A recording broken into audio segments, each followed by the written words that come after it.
నమస్తే welcome to Sama 6 TV news.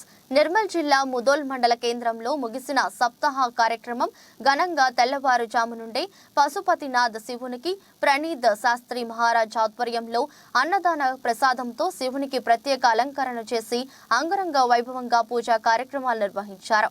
తదనంతరం ముదోల్ శాసనసభ్యులు పశుపతినాథ్ శివునికి ప్రత్యేక పూజా హారతిని ఇచ్చారు. తదనంతరం భజన మండలి ముదోల్ గ్రామ అభివృద్ధి కమిటీ ఆధ్వర్యంలో శాసనసభ్యులు పవార్ రామారావు పటేల్ దయ అండి కార్యక్రమాన్ని ఘనంగా నిర్వహించారు. తదనంతరం గ్రామ అభివృద్ధి కమిటీ ఆధ్వర్యంలో భక్తులకు అన్నదాన కార్యక్రమాన్ని ఏర్పాటు చేశారు. ఇటీ అన్నదాన కార్యక్రమంలో ప్రజలకు ఎలాంటి ఇబ్బందులు తలెత్తకుండా గ్రామ అభివృద్ధి కమిటీ ఆధ్వర్యంలో ప్రత్యేక ఏర్పాటు చేశారు. ఇటీ కార్యక్రమాల్లో పాల్గొన్న రామారావు పటేల్ కు గ్రామ అభివృద్ధి కమిటీ ఆధ్వర్యంలో ఘనంగా శాలువాతో సన్మానించారు.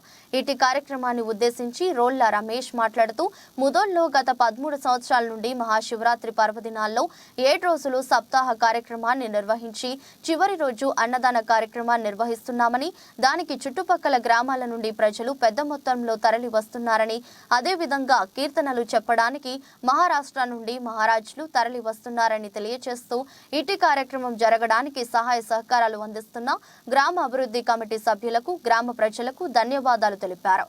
ఇటీ కార్యక్రమంలో ముదోల్ నాయకులు, యువకులు, గ్రామ ప్రజలు పెద్ద మొత్తంలో పాల్గొన్నారు.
తమ్ముడు కెమెరా కొంచెం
మా ముదూరు గ్రామంలో పశుపతినాథ్ ఆలయానికి వచ్చేసిన భక్తజనులు, అక్కలు, చెల్లెళ్ళు, అమ్మలు, చుట్టుపక్కల విలేజ్ నుంచి వచ్చేసిన మా సోదరులు, ఇక్కడ ఉన్న ఆలయ కమిటీలు, అదేవిధంగా నాతో పాటు వచ్చేసిన నా పార్టీ కార్యకర్తలు అందరికీ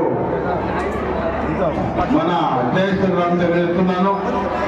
మిత్రులారా, ప్రతి సంవత్సరం లాగా మన సంస్కృతి ప్రకారం మహాశివరాత్రి వేడుకలు మన ముదూరు పట్టణంలో కానీ ప్రపంచంలో, భారతదేశంలో అన్ని జాగాల మన హిందువులు జరుపుకుంటారు. ఒక విశేషమైనటువంటి మన అక్కడ మన సమాజం లేకుండా కూడా ఏదైతే వేరే సమాజం ఉంది ఆ సమాజంలో కూడా ఇలా మన హిందూ సంస్కృతి అక్కడ పోకుండా అన్ని విధాలుగా అక్కడ ఆలయ నిర్మాణం చేస్తున్నారు. అది ఘనత అంటే ఇలా నరేంద్ర మోదీది కానీ అని మనం గర్వంగా చెప్పవచ్చు. అదేవిధంగా ఈ రోజు ఏదైతే ఇక్కడ భక్తజనం వచ్చిందో వాళ్ళ ఆశీర్వాదంతో నన్ను ఏదైతే శాసనసభ్యుడిగా గెలిపించారో వాళ్ళకు 5 సంవత్సరాలు మీ సేవ లాగా ప్రతి క్షణం మీకోసం ఎప్పుడు ఉంటానని తెలియజేస్తూ ఈ ఆలయ అభివృద్ధి కానీ ముదోల్ అభివృద్ధి కానీ అన్ని విధాలుగా తీర్చిదిద్దుతానని తెలియజేస్తూ ముగిస్తున్నాను.